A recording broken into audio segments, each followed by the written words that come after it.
జనసేన పార్టీలో సంస్థాగత నిర్మాణానికి శ్రీకారం చుట్టింది పార్టీ అధిష్టానం. కార్యకర్తలకు పార్టీ పదవుల కోసం దరఖాస్తులు స్వీకరిస్తూ పారదర్శక విధానానికి తెరదీసింది.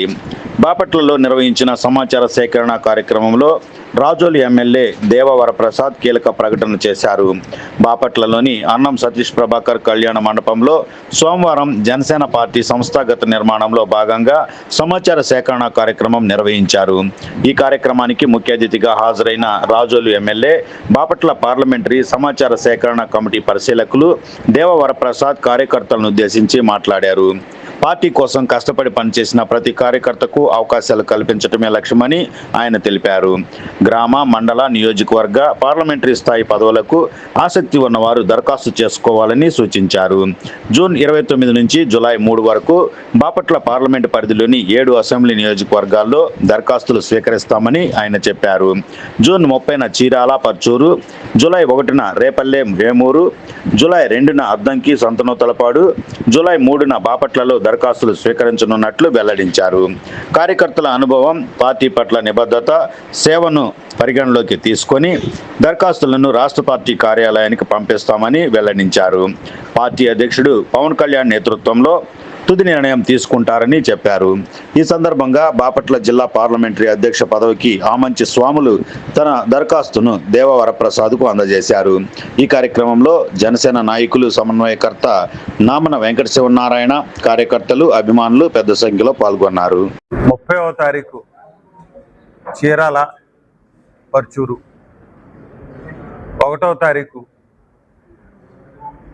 రేపల్లె, వేమూరు, రేపల్లిలోను, అలాగే 2వ తారీఖు అద్దంకి, సంతనూతలపాడు, చివరిగా 3వ తారీఖున బాపట్లలో.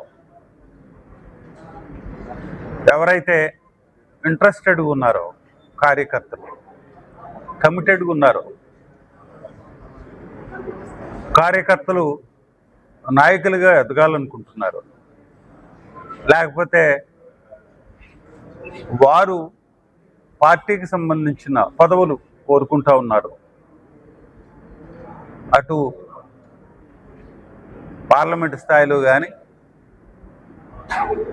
అసెంబ్లీ స్థాయిలో కానీ, మండల స్థాయిలో కానీ, గ్రామ స్థాయిలో కానీ వారి కోరుకుంటున్న పదవులకి దరఖాస్తులు మేము తీసుకోవటం జరుగుతుంది. ఈరోజు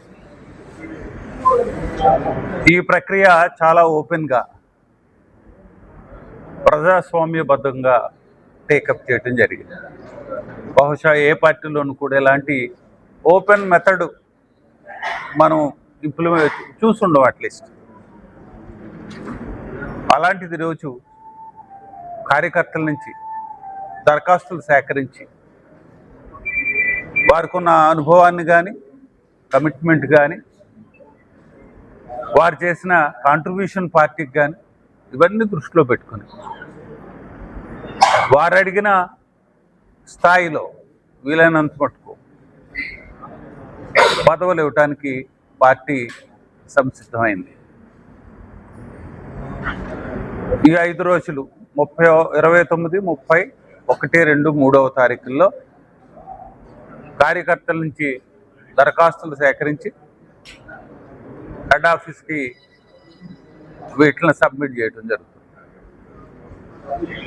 పవన్ కళ్యాణ్ గారే వారి టీములతో కూర్చొని ఎవరైతే ఖచ్చితంగా అప్రాప్రియేట్, కరెక్ట్ అనుకుంటారో వారికి పదవులు ఇవ్వడానికి ఆయన ప్రిపేర్ అవుతూ ఉన్నారు. సో ఈ 5 రోజులు కార్యకర్తల నుంచి ఈ 7 సెగ్మెంట్ల పరిధిలో, బాపట్ల పార్లమెంటు నియోజకవర్గ పరిధిలో ఈ దరఖాస్తులు ప్రతి ఒక్కరు కూడా ఎవరైతే ఔత్సాహికులు ఉన్నారో, ఇంట్రెస్టెడ్గా ఉన్నారో వారందరూ కూడా వారి అప్లికేషన్స్ ఇవ్వచ్చు. వీరి అప్లికేషన్స్ అన్నిటిని కూడా సేకరించి దానికి ఫార్మేట్ ఇవ్వడం జరిగింది, డెస్క్ అరేంజ్ చేయడం జరిగింది. ఆన్లైన్లో దీన్ని అప్లోడ్ చేసి హెడ్ ఆఫీస్కి పంపిస్తాం. ఇదంతా ట్రాన్స్పరెంట్గా, ఖచ్చితంగా జరిగే ప్రాసెస్. కాబట్టి ప్రతి ఒక్కరు కూడా ఈ అవకాశాన్ని వాడుకోవాలని, దానికి కూడా స్పెసిఫిక్ టైమింగ్స్ కూడా ఇవ్వడం జరిగింది. నియోజకవర్గ వారీగా కూడా మనం ఆ రోజులు కూడా నిర్ణయించడం జరిగింది. కాబట్టి ప్రతి ఒక్కరూ, ప్రతి జన సైనికుడు, కార్యకర్తలందరూ కూడా, జనసేనకు సంబంధించిన అందరూ కూడా ఈ అవకాశాన్ని ఉపయోగించుకుని వారి యొక్క ఎబిలిటీస్ దృష్టిలో పెట్టుకొని, వారి కమిట్మెంట్ కానీ వారి అనుభవాన్ని కానీ అన్నిటిని దృష్టిలో పెట్టుకొని ఇచ్చిన ఫార్మాట్లో వాళ్ళు ఇన్ఫర్మేషన్ ఫిలప్ చేసి వారు ఇక్కడ ఇచ్చినట్టయితే వారి అప్లికేషన్స్ అన్ని కూడా హెడ్ ఆఫీస్కి సబ్మిట్ చేయడం జరుగుతుంది. కాబట్టి ఈ అవకాశాన్ని ప్రతి జన సైనికుడు వాడుకుంటాడని చెప్పి, ఉపయోగించుకుంటారని చెప్పి విజ్ఞప్తి చేసుకుంటూ సైనికులందరినీ కూడా ఈ ప్రాసెస్లో ఇన్వాల్వ్ అయ్యి వారి అవకాశాన్ని తప్పనిసరిగా వాడుకుంటారని కోరుకుంటూ సెలవు తీసుకుంటారు.